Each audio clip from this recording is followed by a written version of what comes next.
potensi SAR saat ini di Aceh ini ada di wilayah kabupaten-kabupaten. Nah, kita memberikan bekal keterampilan dan kompetensi kepada potensi SAR ini agar ketika ada kejadian bencana, kecelakaan atau hal-hal yang lain yang butuh bantuan SAR, mereka bisa memberikan bantuan atau bekerja sama dengan kantor SAR di Banda Aceh ini. Pak, berapa peserta yang ikut latihan ini, Pak? Ya, saat ini yang kami latih di sini adalah 30 orang. Ya. Itu dari mana aja, Pak?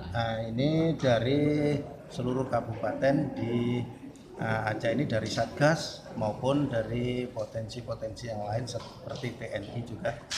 Pak, materi pelatihannya apa nih Pak? Materi pelatihan ini adalah water rescue, teknik pertolongan di air. Teknik pertolongan di air, seperti kita ketahui bahasanya di wilayah Aceh ini jenis kecelakaan yang sering terjadi itu adalah di air. Maka kita berikan keterampilan bekal kepada potensi-potensi ini adalah bagaimana teknik menolong korban di air.